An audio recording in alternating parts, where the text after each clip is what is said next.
De todo lo que tiene vida y pensamiento, nosotras, las mujeres, somos el ser más desgraciado.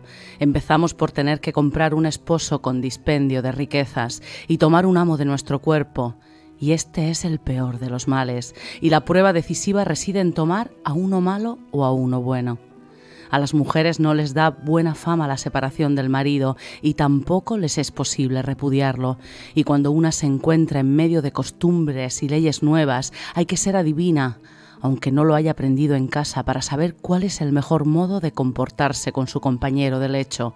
Y si nuestro esfuerzo se ve coronado por el éxito y nuestros esposos conviven con nosotras sin aplicarnos el yugo por la fuerza, nuestra vida es envidiable. Pero si no, mejor es morir. Un hombre, cuando le resulta molesto vivir con los suyos, sale fuera de casa y calma el disgusto de su corazón yendo a ver a algún amigo o compañero de edad. Nosotras, en cambio, tenemos necesariamente que mirar a un solo ser. Dicen que vivimos en la casa una vida exenta de peligros, mientras ellos luchan con las lanzas. Necios. Preferiría 3 veces estar a pie firme con un escudo que dar a luz una sola vez.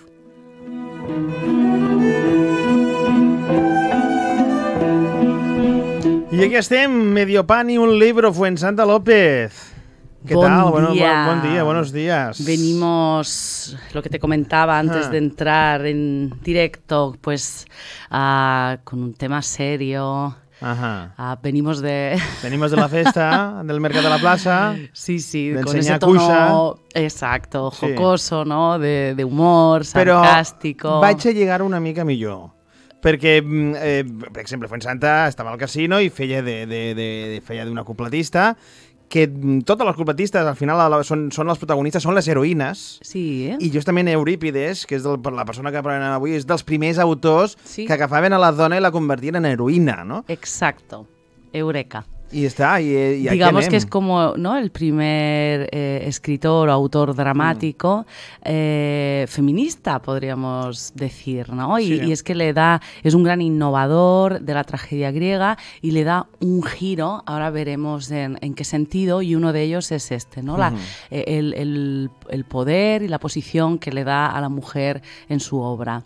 Y para ello, pues he comenzado con un texto que me apasiona, que conozco desde muy joven y con el que me presenté a las pruebas de la Escuela de Arte Dramático en la ESAT de Murcia. Fue con este texto de Eurípides, de Medea, ¿no? A mi Medea me la van fer llegir, estudiar per entrar a l'Institut del Teatre a Barcelona. Era un dels llibres, te feien llegir un munt de llibres y uno era Medea de Eurípides. Pues sí, es un gran clásico y aquí vemos un gran retratado, una mujer con mucha fuerza, poderosa, que al final todos los personajes en la tragedia se ven abocados, pues eso, ¿no?, a un final casi trágico, siempre a expensas de la decisión de los dioses, ¿no? Pero bueno, Eurípides le otorga esta fuerza, ¿no? Eurípides es uno de los grandes escritores dramáticos trágicos de Grecia, junto a Sófocles y Esquilo. Él es el más joven, primero es Esquilo, luego Sófocles, aunque sí que coincide coetáneamente con Sófocles, y aunque tenía un gran éxito popular, pero claro, al ser tan rompedor, digamos que los más puristas pues no terminaban de aceptarlo. De hecho, él nace en Atenas en el año 448 antes de Cristo, o sea, hablamos siglo V antes de Cristo, y se cuenta que nace en el seno de una familia acomodada, que es el hijo de un rico terrateniente, y de una ilustre noble. Pero la crítica decía que se reían de esto y decían, no puede ser hijo de una noble porque él es muy vulgar. Y decían, ¿no?, las malas lenguas, que era hijo de una verdulera, ¿no? Pues siempre las envidias, ¿no? Salpicándolos. I lo poc que coneix la gent i que fàcil és prejutjar, sí, ¿no? Y etiquetar, que siempre ha sido un esport. Lo que pasa que fue muy adelantado, fue muy moderno, y lo que molestaba en aquella época también es que se saltara las normas, claro, y rebajara un poco a los dioses a una cosa más terrenal, sí. Y sin embargo le diera a los personajes mundanos, les diera ese poder, ¿no?, o esa capacidad manera de salir de los deseos, de escapar de los deseos de los dioses, ¿no? De alguna manera. Desde muy joven, bueno, él recibe una gran tradición, muestra una especial habilidad pintura, deporte y poesía.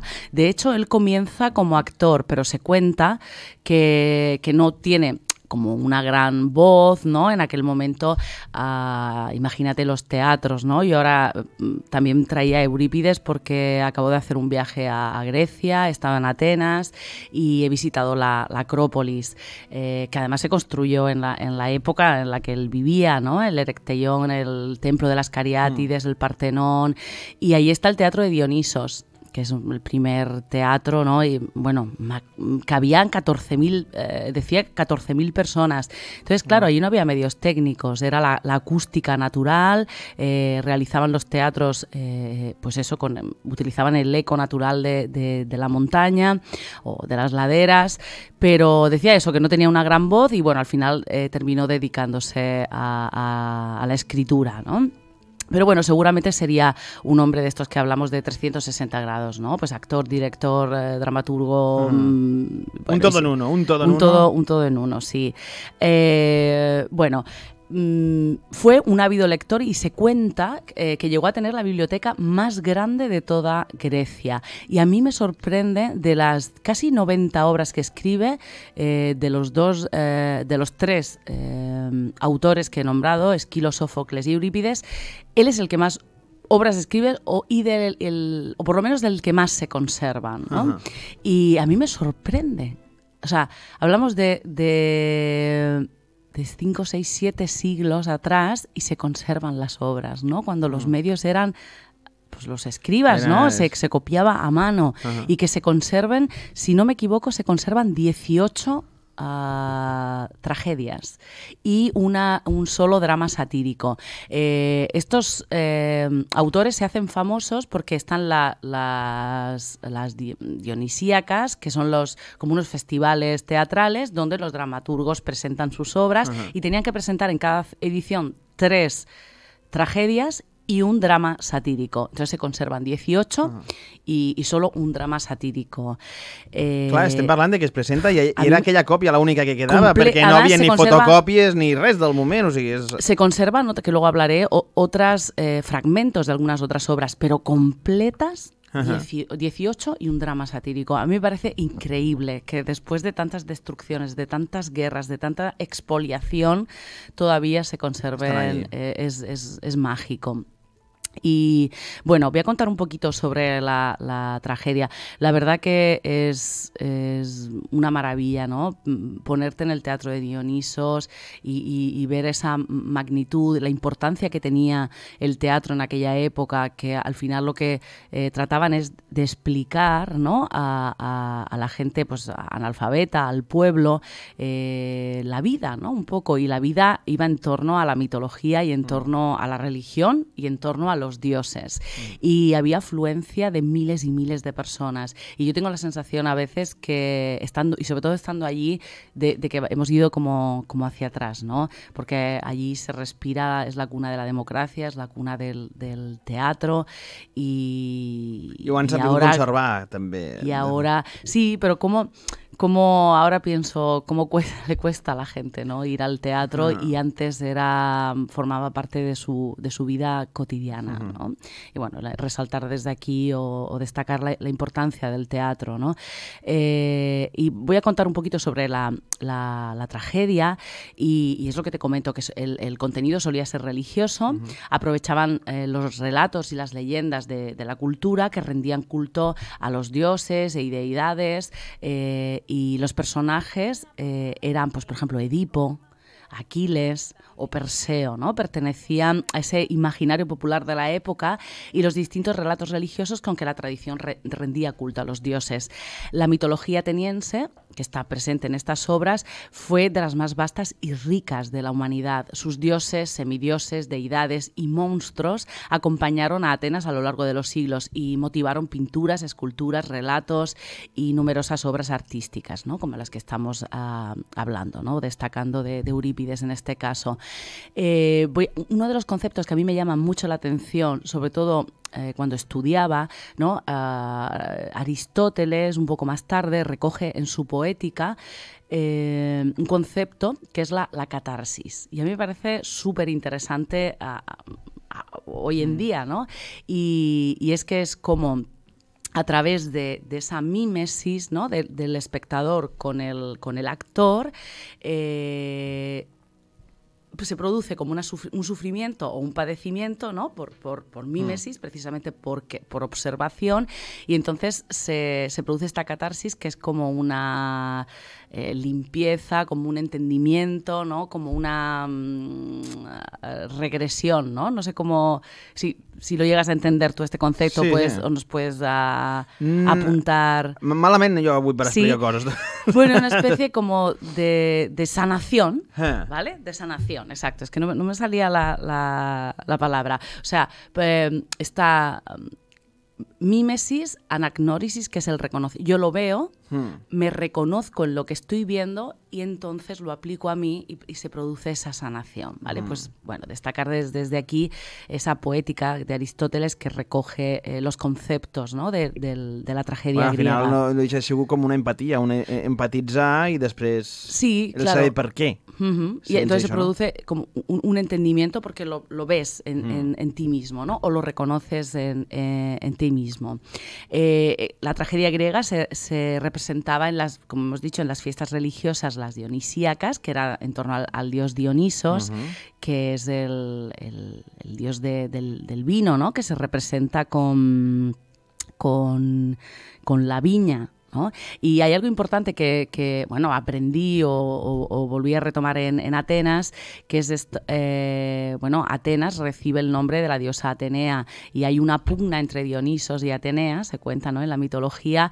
Entonces Atenea clavó en el suelo, salió un olivo, que es digamos que es como la identidad de Grecia, y Dionisos y salió una viña, ¿no? Entonces, que es el dios del vino. Y al final se votó democráticamente y ganó Atenea, y entonces la ciudad se llamó Atenas.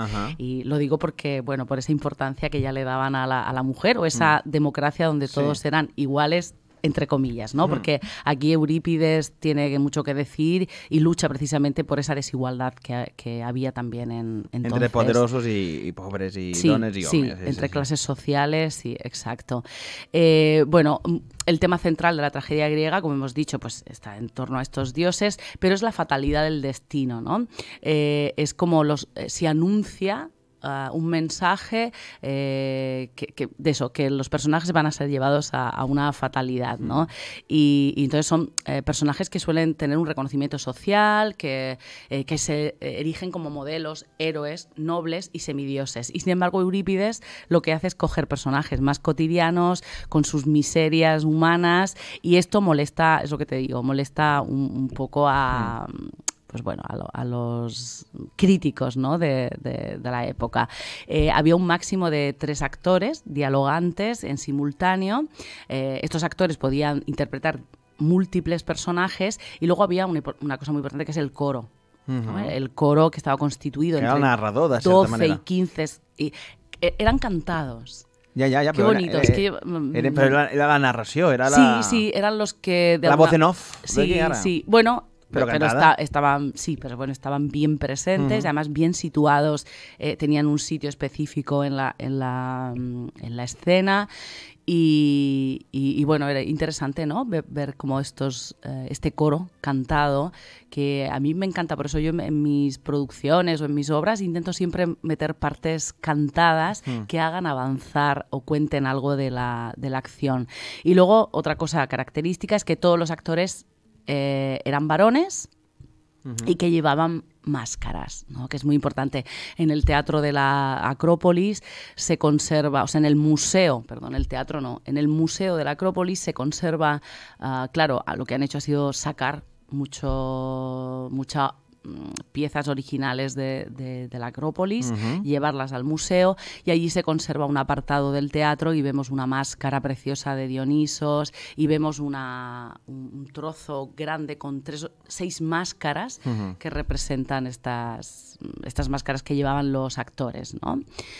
Lo que te comentaba, que Eurípides rompe con esta temática, tanto de dioses y tal, y toca temas universales como la justicia versus la venganza, el Estado de Derecho contra la voluntad de los dioses y la lucha entre la razón y la pasión. Es muy amigo de Sócrates. Sí, conviven en la misma época, son muy amigos, son colegas, y él comulga muy bien con la filosofía de Sócrates, que podemos decir que es el padre de la filosofía, ¿no? Y eso, que los personajes generalmente son de élite, y es lo que hace escoger a menudo, pues eso, personajes de a pie o personajes femeninos inteligentes, ¿no? Como esta Medea con la que hemos comenzado. Si resalto así alguna de sus obras, haré hincapié en 2 o 3 más importantes. Alcestis, pues esta Medea, ¿no? No voy a contar aquí pues bueno, voy a hacer un resumen, ¿no? Pues que Medea es traicionada por su esposo, y ella le lleva a matar a sus hijos por venganza. O sea, es tremendo. Es tragedia. Es absoluta y elevada al tragedia. Decir que esta obra logra el 3er puesto del certamen de teatro de Atenas, pero sin embargo la crítica fue siempre unánime en destacar que se trataba una de las obras más perfectas y elaboradas de Eurípides y de toda la tragedia griega. Hipólito, Andrómaca, Hécuba, también yo resaltaría que es otra de las grandes obras de tragedias de Eurípides, que la anciana reina de Troya busca venganza. Ella soporta la muerte de su... Es que esto es todo tremendo, ¿no? La muerte de su hija Políxena, la asume, bueno, ¿cómo se dice esto? Vale, dice, vale, me han matado a mi hija, pero cuando ya matan al hijo, a Polídoro, entonces aquí ya se inicia la venganza, ¿no? Y dice así Hécuba a Agamenón: desgraciada de mí, oh Agamenón, ¿qué he de hacer? Porque es necesario vengar a mis hijos y al huésped tracio que lo mató. Sé tú mi vengador ante ese hombre, y baje a la tierra el que ha sido impío. Entonces, bueno, ves la fuerza de decisión y de venganza que le da a la mujer. Por aquí traía, bueno, este es como un libro de cabecera de la Escuela de Arte Dramático, que es de César Oliva, que es Historia Básica del Arte Escénico, donde aparece súper bien explicado pues toda la tragedia, ¿no? Bueno, es interesante. Traigo por aquí también otra obra que es la de las vacantes, ¿no? Además es que los títulos, ¿no? Las suplicantes, las vacantes, Hécuba, Medea, títulos femeninos. Sí, y bueno, siempre, claro, cuando hablo de mujeres, pues siempre entronco con Lorca y digo, bueno, es que Lorca también conocía muy bien a los clàssicos. Bueno, és que no, també se nota una certa influència, no? Sí, la dona, l'anar a baix, a lo terrenal, al que toca, baixar-ho tot al mateix nivell. Y pues bueno, solamente hago como una anotación sobre las vacantes, ¿vale? Que les da, mira, dice, espera, dice: el comportamiento y actitud de las plácidas ménades dionisíacas, inmersas en una vida relajada en que la miel, la leche y el vino surgen espontáneas a su paso. Y dice un personaje del Mensajero: todas se pusieron en pie al instante. Su primer gesto fue soltarse sus cabelleras sobre sus hombros y ajustarse a su cuerpo sus pieles de corzo y ceñirse sus cinturas con serpientes que lamían sus mejillas. Otras llevaban en sus brazos cervatillos o lobeznos y los amamantaban con su leche. Entonces una de ellas golpeó sobre una roca y al instante surgió un gran chorro de agua. Otra hincó su vara en la tierra y de allí brotó abundante vino. Otras arañaban la tierra y de ella manaban corrientes de blanca leche. Doncs ja hem acabat. Bueno, un pequeño recorrido por esta obra de Eurípides, por la tragedia griega, por la cuna de nuestro teatro y de nuestra cultura. Fuensanta, que pases muy buena semana y descansa. Igualmente, sí. Igualmente, un abrazo a todos los oyentes.